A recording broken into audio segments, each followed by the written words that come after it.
आप कहते हो कि मैं गरीबों को खाना देता हूँ, तो गरीब मांस थोड़ी मांग रहा है, आपको गरीब की भलाई करनी है, यही कहा जाता है कि गरीब को दान दिया जा रहा है, उनको ज़कात दिया जा रहा है, गरीब की भलाई करनी है। तो गरीब की जो पहली जरूरत है वो कोई मांस थोड़ी है। आप किसी गरीब से आकर पूछो तो सचमुच क्या चाहिए, उसे अपने बच्चे की स्कूल की फीस के पैसे चाहिए, उसको घर में और कुछ काम है वो चाहिए, उसकी बेटी है वो कॉलेज जा रही है पर वो पहुंच नहीं पाती है क्योंकि उसके पास एक साइकिल तक नहीं है, उसको साइकिल खरीद करके दे दो। दान करने का ये क्या तरीका है कि मैं जानवर काटूंगा और उसका मांस दान करूंगा? अरे और कुछ नहीं तो उसके हाथ में रुपया रख दो, उस रुपए का कुछ इस्तेमाल देख लेगा उसको क्या करना है। जाकर के अस्पतालों में दान कर दो, स्कूलों में दान कर दो, न जाने कितनी कितनी ऐसी जगह हैं और बहुत अच्छी संस्थाएं होंगी जहाँ पर आप जाकर के दान कर दीजिए। तो ये जो कुतर्क दिया जाता है कि देखो हम अपने लिए थोड़ी जानवर काट रहे हैं, धर्म के लिए काट रहे हैं, और काटने के बाद उसका इतना हिस्सा हम गरीबों को दे देते हैं। हम अपने दिल पे हाथ रखकर पूछेंगे तो हमें पता है कि ये सारी बातें ये ईमान की नहीं। सवाल मेरा ये है कि मैं एज इंडिविजुअल मैं सोचता हूँ कि जब से मैं पैदा हुआ हूँ और मैं ब्राह्मण कुल में पैदा हुआ, हिंदू में पैदा हुआ हूँ और मैं नॉन वेज खाता हूँ, मेरे पिताजी के द्वारा मतलब बाय बर्थ चला आ रहा है, but my soul is not always accepting this act of like जो गोश्त खाना है। जैसे आपने अभी अपने नॉर्मल सवालों में भी बताया कि गोश्त खाना कितना ठीक है कितना नहीं ठीक है, लेकिन my soul is not accepting कि ये गलत है। हम अपने बच्चों को जरा चोट लगती है तो हम उनके लिए क्या क्या नहीं करते हैं, कितना दर्द होता है, कितना पश्चाताप करते हैं, लेकिन हिंदुओं में भी कुर्बानी होती है। हाँ, और उनमें ऐसा क्यों नहीं होता? हम ऐसे जस्टिफाई क्यों नहीं कर पाते हैं? भाई साहब कहना चाहते हैं कि उन्हें तकरीर सुनी है और मेरी तकरीर से मुतासिर हुए कि मैं इस्लाम को प्रैक्टिकल वे में समझाता हूँ और सही तरीके से। भाई साहब का सवाल है कि वो नॉनवेज खाते हैं लेकिन दिल संतुष्ट नहीं है। नॉनवेज दिल संतुष्ट है तो मत खाओ, खाना फर्ज नहीं है। मैं उसको छोड़ना चाहता हूँ, मैं छोड़ दूंगा भी, ऐसा है। मेरा जवाब सुनिए भाई साहब, आपने सवाल तो पूछ लिया है ना? हाँ हाँ, जवाब तो सुनिए। हाँ बिल्कुल। पूरा हुआ क्या जवाब? अभी शुरू हुआ है। नहीं। इस्लाम में गोश्त खाना फर्ज नहीं है। आप अच्छे मुस्लिम बन सकते 100% शाकाहारी बनने के बाद भी, फर्ज नहीं है इस्लाम में।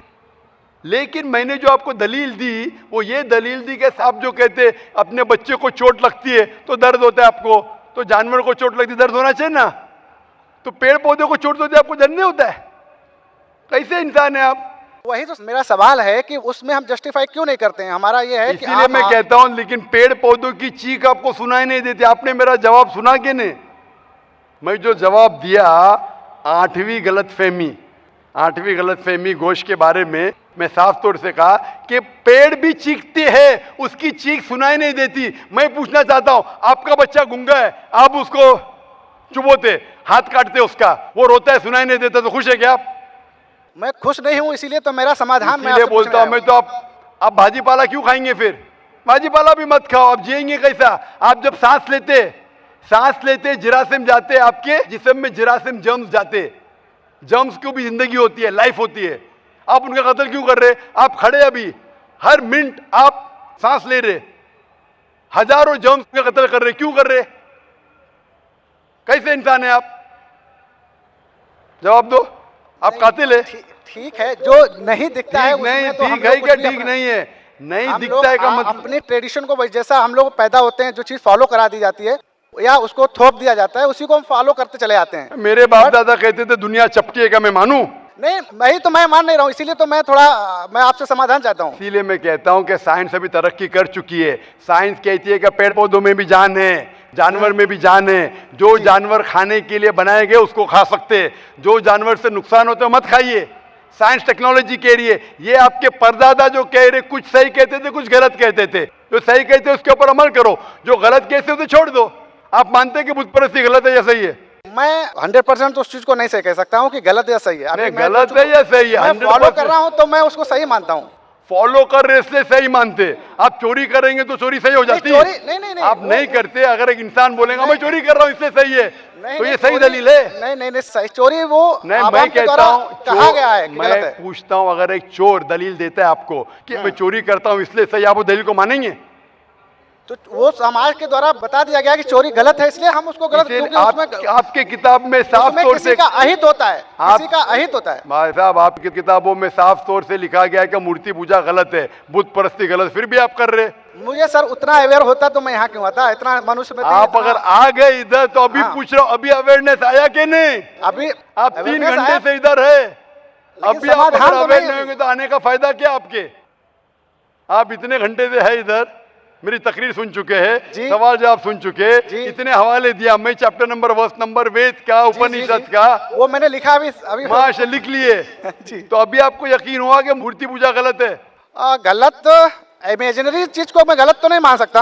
आप कि घर मैं- पे जाके तहकीक कीजिए भाई साहब, घर पे जाके तहकीक कीजिए जी। और तर्जुमा पढ़िए वेद का, जी आपके उपनिषद का, और मैं कहूंगा कुरान मजीद का तर्जुमा भी पढ़िए। जी, जी, जी, जरूर तर्जुमे के पढ़ूंगा। जरिए इंशाल्लाह आप हिदायत पाएंगे। जी जी जरूर होप द पढ़ूंगा। Answer the question.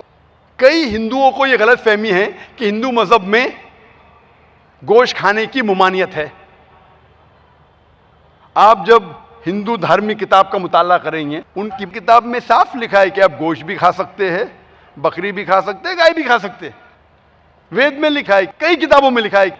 जब आप पढ़ेंगे मनुस्मृति अध्याय नंबर 5 मंत्रा नंबर 30 में, उसमें लिखा है, if the eater eats the thing to be eaten, he is not doing a sin, because God has created some to eat and some to be eaten. अगर खाने वाला खाने वाली चीज को खाता है तो गुनाह नहीं कर रहा है, क्योंकि खुदा ने कुछ चीज को खाने के लिए पैदा किया है और कुछ चीज खा जाने के लिए।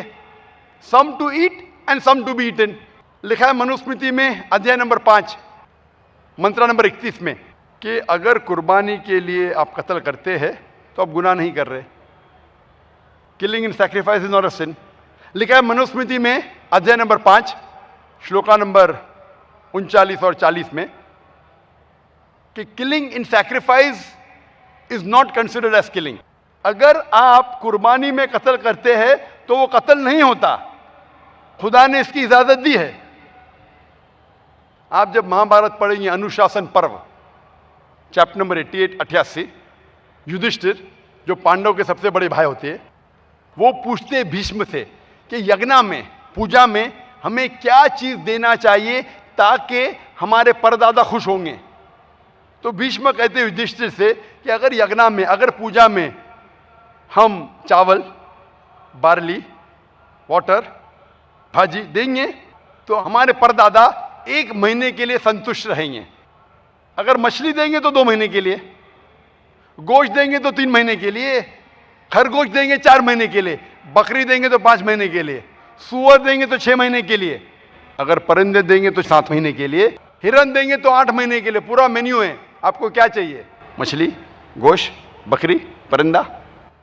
अगर भैंस देंगे तो 11 महीने के लिए, अगर आप गाय देंगे तो 12 महीने के लिए, और अगर आप राइनोसरस या रेड मीट ऑफ गोट देंगे तो हमेशा के लिए संतुष्ट रहेंगे।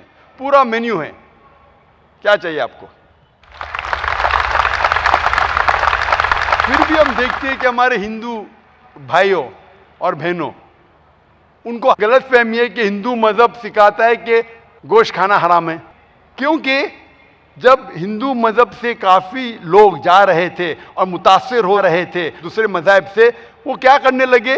दूसरे कल्चर अडॉप्ट करने लगे। और उनकी फिलॉसफी ये थी कि गोश्त खाना हराम है क्योंकि जानवर में जान है। भाजी पाला खा सकते, इनमें जान नहीं। आज साइंस एडवांस हो चुकी है और हम जानते हैं कि पेड़ पौधे में भी जान है, तो पेड़ पौधे क्यों खाते? तो उनकी फिलॉसफी चेंज हो गई। हाँ, जानते हम पेड़ पौधों में जान है, लेकिन पेड़ पौधे दर्द का एहसास नहीं कर सकते, जानवर दर्द का एहसास कर सकते, इसलिए जानवर खाना बड़ा गुनाह है। आज साइंस और एडवांस हो चुकी है, हम जानते हैं कि पेड़ पौधे भी दर्द का एहसास कर सकते, लेकिन उनकी चीख हम सुन नहीं सकते, क्योंकि इंसान सिर्फ 20 साइकिल्स पर सेकंड से लेके 20,000 साइकिल्स पर सेकंड तक सुन सकता है। इसके नीचे, इसके ऊपर नहीं सुन सकता है। आपने सुना होगा साइलेंट डॉग विसल, एक खामोश सीटी, कुत्तों की खामोश सीटी। क्योंकि कुत्ते सुन सकते 40,000 साइकिल तक के। तो वो साइलेंट विसेल आप ब्लो करेंगे, उस सीटी को जब आप बजाएंगे, उसकी फ्रीक्वेंसी 20,000 साइकिल्स पर सेकेंड से लेके 40,000 साइकिल्स पर सेकेंड। इंसान नहीं सुन सकते, कुत्ते सुन के भाग के आते हैं अपने मालिक के पास। लेकिन पेड़ पौधे को दर्द का एहसास होता है, लेकिन उसकी चीख हमें सुनाई नहीं देती। एक फार्मर था जिसने ऐसा आला पैदा किया, ऐसा इक्विपमेंट जो पौधों की चीख को सुन सकता था, converted to the human frequency, और पता लगता था कि उसके पानी की जरूरत है। तो एक शख्स जो सबसे ज्यादा मुझसे बहस किया, हाँ जाकिर मैं जानता हूं कि पेड़ों में जान है, पेड़ों को दर्द का एहसास होता है, लेकिन ये पेड़ जो है, ये पौधे जो है, इनके पास सिर्फ 3 सेंसेस है, 3 सेंसेस है। जानवरों के पास 5 सेंसेस है, इसलिए जानवर का कत्ल करना और बड़ा गुनाह है। तो मैंने कहा बहस के तौर पर मैं आपकी बात मान लेता हूं कि पेड़ पौधों के पास 3 सेंसेस है, जानवर के पास 5 सेंसेस है, जानवर के पास 2 सेंसेस ज्यादा है। तो मैं उनसे पूछा कि अगर तुम्हारा भाई पैदा होता है 2 सेंसेस कम के साथ, वो बहरा और गूंगा पैदा होता है, ना सुन सकता है ना बोल सकता है, जब बड़ा होता है और कोई उसका कत्ल करता है, तो आप क्या जाके बोलेंगे जज को, मिलॉर्ड कातिल को कम सजा दो क्योंकि मेरा भाई के पास 2 सेंसेस कम थे, वो सुन नहीं सकता था, बोल नहीं सकता था। आप तो कहेंगे जज को इसको डबल सजा दो, बेचारे मासूम को मारा है। इस्लाम में 2 सेंसेस ज्यादा, 2 सेंसेस कम नहीं। इस्लाम में अल्लाह ताला फरमाते सूरह बकरा में सूरह नंबर 2 आयत नंबर 168 कि जो चीज जायज है वो खा सकते, जो तैयब है आपके लिए, जो अच्छा है खा सकते, जो नहीं अच्छा है नहीं खा सकते। Simple formula. और अगर इंसान गाय, बकरी और भेड़ को खाना बंद करेंगे, इतनी तादाद में वो बढ़ते हैं, उनका जन्म होता है इतना फास्ट कि अगर हम बंद कर देंगे तो एक नया प्रॉब्लम पैदा हो जाएगा, ओवर पॉपुलेशन ऑफ कैटल। अभी तो ओवर पॉपुलेशन ऑफ इंसान है, एक नया प्रॉब्लम क्रिएट हो जाएगा, ओवर पॉपुलेशन ऑफ कैटल। और हिंदुस्तान में अगर गैर मुस्लिम गोश्त नहीं खाते, मुझे कोई गिला शिकवा नहीं, मुझे कोई गिला शिकवा नहीं, क्योंकि हर हिंदुस्तानी अगर गोश्त खाने लगेंगे तो गोश्त का भाव बढ़ जाएगा हिंदुस्तान में। तो मुझे कोई गिला शिकवा नहीं। अगर लेकिन कोई अगर ये कहता है कि जाकिर गुनाह कर रहा है गोश्त खाने के बाद, तो मैं ये जवाब देता हूं, नौवीं गलतफहमी इस्लाम के मुतालिक है कि कुछ गैर मुस्लिम कहते हैं कि अगर मुसलमान गोश्त खाते में कोई हर्ज नहीं, लेकिन ये मुसलमान जब जानवर का कत्ल करते तड़पा तड़पा के क्यों मारते? एक झटका फटाक मारना चाहिए, जानवर खत्म, खाते में कोई एतराज नहीं, लेकिन तड़पा तड़पा के क्यों मारते? तो एक मुसलमान एक सिख के साथ बहस कर रहा था। वो सिख बोला तुम मुस्लिम एकदम जाहिल है, बेरहम है, तुम लोग जानवर को तड़पा तड़पा के मारते। तो मुसलमान ने कहा हम मुसलमान मर्द के बच्चे आगे से अटैक करते, तुम सिख बुज़दिल है पीछे से अटैक करते। कई गैर मुस्लिम खुसूसन हमारे जो हिंदू दोस्त थे वो कहते कि इस्लाम बड़ा बेदर्द मजहब है, क्योंकि वो गोश्त खाने की इजाजत देता है, इसलिए बेदर्द है। एक जानवर के जान लेना कितना बेदर्द है, गोश्त खाने की इजाजत देता है, इसलिए बेदर्द है। पहले मैं ये कहना चाहता हूं कि एक मुसलमान शुद्ध शाकाहारी होके, प्योर वेजिटेरियन होके भी अच्छा मुसलमान हो सकता है। गोश्त खाना हमारे लिए फर्ज नहीं है। कुरान में या हदीस में कहीं लिखा नहीं कि गोश्त खाना फर्ज है।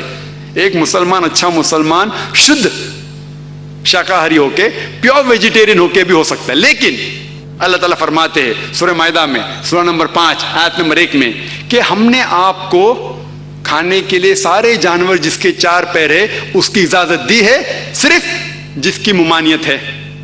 We have agreed that you can eat any four-footed animal with the exception named। ये कहा गया है सूरह नहल में सूरह नंबर 16 आयत नंबर 5 में भी कि कैटल, भेड़ बकरी बनाया गया है ताकि आपके काम आए और आप उनका गोश्त खा सके। ये सूरह मोमिनून में जिक्र है सूरह नंबर 23 आयत नंबर 21 में कि आप भेड़ बकरी खा सकते हैं।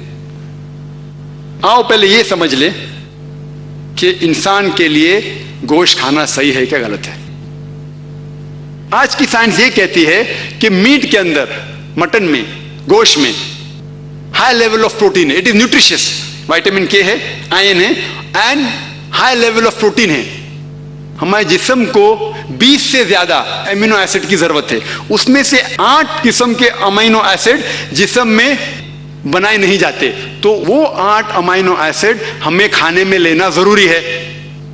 कोई भी वेजिटेरियन फूड, कोई भी शाकाहारी खाने में ये 8 अमीनो एसिड एक साथ है ही नहीं, लेकिन गोश्त में, मच्छी में ये 8 अमीनो एसिड एक साथ है।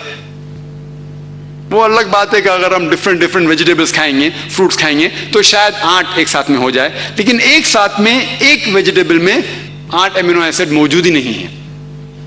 और जो जानवर सिर्फ घास फूस खाते हैं, हर्बिवोरस एनिमल, मिसाल के तौर पे गाय, बकरी, आप देखेंगे उनके दांत फ्लैट दांत है, चपटे दांत है उनके, वो सिर्फ घास फूस खा सकते, गोश्त खा ही नहीं सकते, उनके दांत है चपटे, हर्बिवोरस सेट ऑफ टीथ।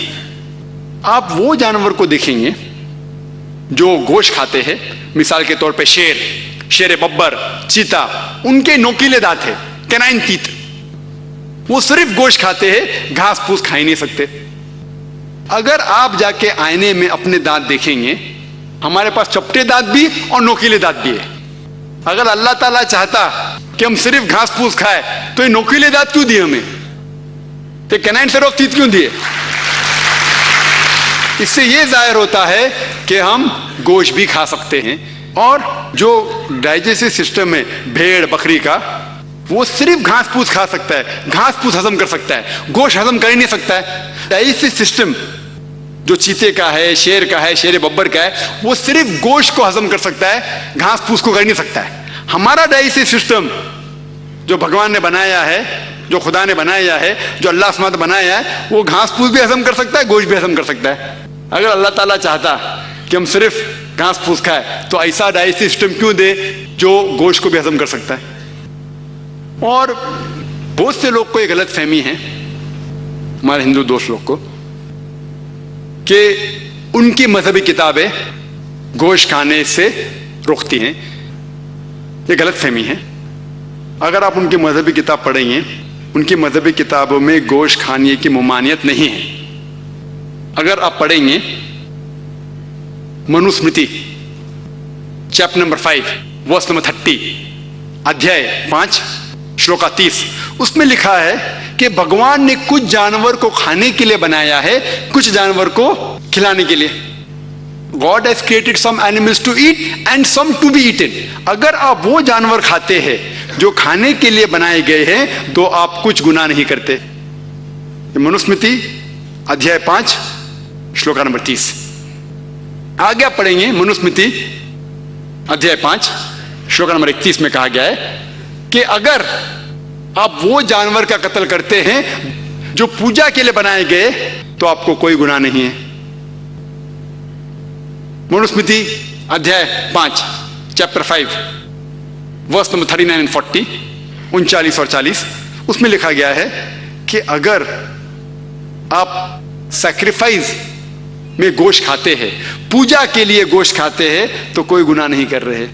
और कई ऐसे हवाले हैं ऋग्वेदा में जहां लिखा हुआ है कि आप भैंस खा सकते। कितने हवाले हैं ऋग्वेदा जिल्द नंबर 10। और अगर आप महाभारत पढ़ेंगे, अनुशासन पर्व अध्याय नंबर 88, जिसका जिक्र मनुस्मृति में भी है, भीष्म से पूछा जाता है, युधिष्ठिर सबसे बड़े भाई है, वो भीष्म से पूछते हैं कि यज्ञ में, पूजा में हमें क्या चीज देना चाहिए ताकि हमारे परदादा खुश होंगे, एंसेस्टर्स विल बी हैप्पी। तो भीष्म जवाब देते हैं कि अगर आप भाजी, फल और चावल देंगे तो हमारे परदादा 1 महीने के लिए खुश होंगे। अगर फल भाजी चावल देंगे 1 महीने के लिए, अगर आप मच्छी देंगे तो 2 महीने के लिए, अगर गोश्त देंगे तो 3 महीने के लिए, अगर खरगोश देंगे तो 4 महीने के लिए, अगर बकरी देंगे तो 5 महीने के लिए, अगर सूअर देंगे तो 6 महीने के लिए, अगर परिंदा देंगे तो 7 महीने के लिए, हिरन देंगे तो 8 महीने के लिए। ये मेन्यू है, पूरा लंबा है। आखिर में कहा जाता है कि अगर आप भैंस देंगे तो 11 महीने के लिए, और अगर आप गाय देंगे तो 1 पूरे साल के लिए हमारे परदादा खुश होंगे। और अगर आप राइनोसेरस देंगे तो हमेशा के लिए खुश होंगे। तो अगर आप हिंदू मजहबी किताब पढ़ते हैं तो इससे यह मालूम पड़ता है कि हिंदू मजहबी किताब के अंदर भी गोश्त खाने की मुमानियत नहीं है। लेकिन क्योंकि बहुत से लोग दिगर मजाहिब की तरफ जा रहे थे, मिसाल के तौर पे जैनिज्म, इसलिए उनने दूसरी मजहब की चीज को इख्तियार किया। और अगर दिगर मजाहिब से पूछेंगे क्यों आप गोश्त नहीं खाते, तो वो कहते हैं कि किसी की जान लेना हराम है। जब आप गोश्त खाते हैं तो जानवर की जान लेते हैं, इसीलिए हराम है। तो मैं कहता हूं अगर हम बिना किसी की जान लिए इस धरती पे जी सके तो मैं सबसे पहला इंसान हूंगा। मैं कहता हूं, क्योंकि मैं डॉक्टर हूं, मैं जानता हूं। मैं उनसे कहता हूं कि आज साइंस एडवांस हो चुकी है। यह अलग बात है कि पहले लोग समझते थे कि पेड़ पौधे में जान नहीं है। आज साइंस एडवांस हो चुकी है, हम जानते हैं कि पेड़ पौधे में भी जान है, फल में भी जान है। तो आप फल और पेड़ पौधा क्यों खाते? तो उनकी लॉजिक, उनकी मंतिक जरा बदल गई। अभी कहते हैं अच्छा हम जानते हैं कि पेड़ के अंदर जान है, लेकिन जो पेड़ पौधा है उनको दर्द महसूस नहीं होता, जानवर को दर्द महसूस होता है। इसलिए जानवर खाना बड़ा हराम है बनिस्बत भाजी पाला खाने से। आज साइंस और तरक्की कर चुकी है। साइंस ये कहती है कि पेड़ पौधे भी उनको दर्द होता है, वो हंस भी सकते, वो रो भी सकते, वो चिल्ला भी सकते, लेकिन उनकी आवाज हमारे कानों तक नहीं पहुंचती, क्योंकि हमारे कान सिर्फ 20 साइकिल्स टू 20,000 साइकिल्स, 20 से 20,000 साइकिल्स पर सेकंड तक सुन सकते। इसके नीचे, इसके ऊपर हमारे कान को नहीं सुनाई देता। लेकिन पेड़ पौधे भी रोते हैं, हंसते हैं, खुश होते हैं। आज साइंस एडवांस हो चुकी है। एक शख्स था जो मुझसे बहुत बहस किया। वो कहने लगा, जाकिर मैं मानता हूं क्या पेड़ पौधे में, फल में जान है, उन्हें दर्द का भी एहसास होता है, लेकिन जानवर के पास 5 सेंसेस है, 5 एहसास करने के सेंसेस है। ये जो पेड़ पौधे है सिर्फ 3 है।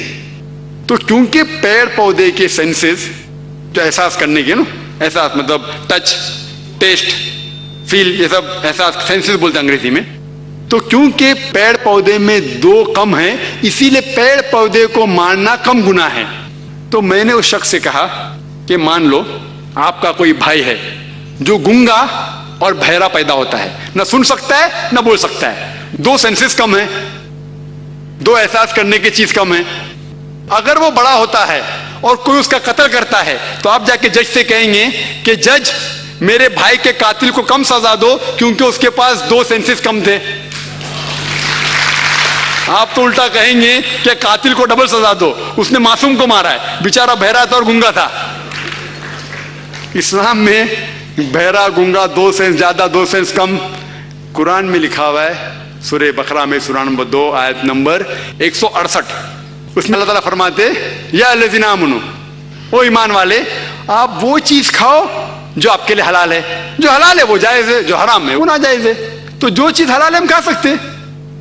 कोई अगर शुद्ध शाकाहारी है, मुझे कोई गिला शिकवा उससे नहीं है, कोई गिला शिकवा नहीं। कोई शुद्ध शाकाहारी है तो मैं मांसाहारी हूं, वो शाकाहारी है, मुझे कोई गिला शिकवा नहीं। लेकिन अगर वो मुझसे आके कहेगा कि मांसाहारी बनना गलत है तो मैं जवाब देता हूं। और हिंदुस्तान में जो लोग हैं, कई लोग शाकाहारी है, उससे देखे जाओ तो मुझे फायदा है। अगर सब हिंदुस्तानी मांसाहारी बन जाएंगे तो ये मटन का भाव जो ज्यादा हो जाएगा। तो मुझे कोई गिला शिकवा नहीं अगर बाकी लोग शाकाहारी है तो। लेकिन कुरान इजाजत देता है कि आप जो जानवर के नाम दिए गए वो खा सकते हैं। जी खुशामदीद दोस्तों, उम्मीद करता हूँ वीडियो आपने पूरी देखी होगी और आपको पसंद भी आई होगी। भाइयों दोस्तों, अल्लाह ताला ने तमाम इंसानों को पैदा किया तो अल्लाह ताला ने इन इंसानों के अंदर एक रहमदिली का मादा भी पैदा किया। हर इंसान के दिल में रहम होता है और हर जानवर के दिल में भी अल्लाह ताला ने रहम रखा होता है। बाज़ औक़ात आप ऐसे जानवर भी देख सकते हैं जो कि बहुत बेरहम होते हैं, लेकिन कभी कभार उनके दिलों में भी रहम आ जाती है। जिस तरह शेर होता है, वो चीर फाड़ने वाला दरिंदा है, वो किसी को छोड़ता नहीं, लेकिन बाज़ औक़ात जो है ना उसमें भी रहम आ जाती है। इंसानों के अंदर रहम वो आम तौर पर ज़्यादा होती है। एक बाप का रहम अपने बेटे के लिए, इसी तरह एक बेटे के अपने बाप के लिए, इसी तरह एक माँ की जो है ना अपने बेटे के लिए, और इसी तरह बहन भाइयों के दरमियान। तो ये एक अजीब किस्म के रिश्ते जो अल्लाह ताला ने पैदा किए, और उनमें रहम के मादे जो है ना वो भी अल्लाह ताला ने डाल दिए हैं। तो रहम करना और रहम जो है ना ये अल्लाह ताला की सिफत है, लेकिन ये अल्लाह ताला ने मखलूक में भी डाल दी है। अब मुसलमानों में रहम का ये अंदाज़ भी है कि एक मुसलमान अगर किसी दूसरे मुसलमान को तकलीफ़ में देखे तो उसकी वो तकलीफ़ दूर करने की कोशिश भी करते हैं। मिसाल के तौर पर एक इंसान है, वो गरीब है, उसके घर में खाना नहीं, तो आप उसके लिए खाने का बंदोबस्त करते हैं, खाने का इंतज़ाम करते हैं।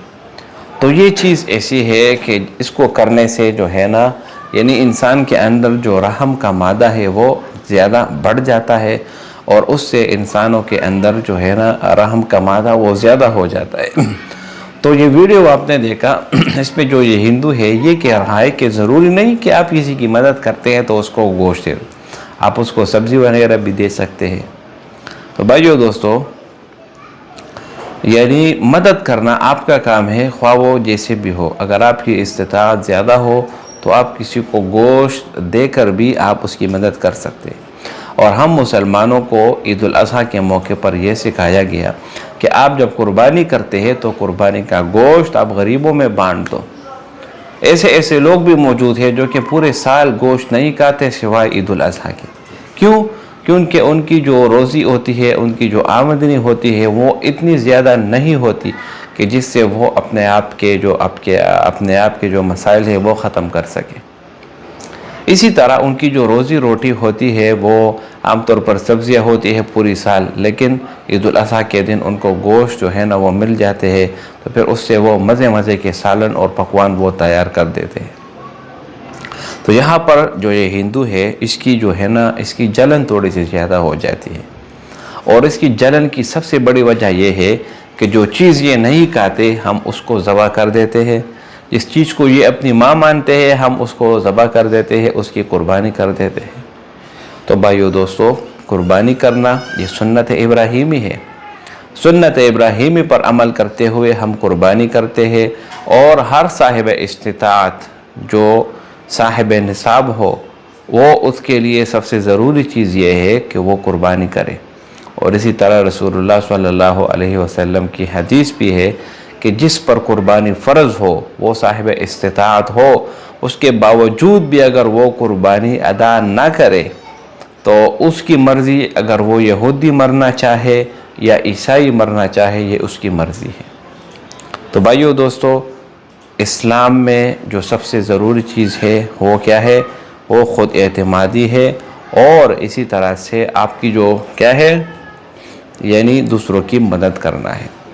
तो भाइयों दोस्तों, इसके बाद आपने डॉक्टर ज़ाकिर नाइक का बयान भी सुना, तो वो कुर्बानी के मुताल्लिक़ है। तो बाज़ हिंदू का जो रवैया है वो इंतहाई जो है ना दिल बर्दाश्ता है, क्योंकि वो झूठ मूठ के बातें करके लोगों को वर्गलाने की कोशिश करते हैं, जो कि बिल्कुल भी ठीक नहीं। उम्मीद करता हूँ ये वीडियो आपको पसंद आई होगी। अगर ये वीडियो आपको पसंद आए इस चैनल को सब्सक्राइब करें। बहुत शुक्रिया।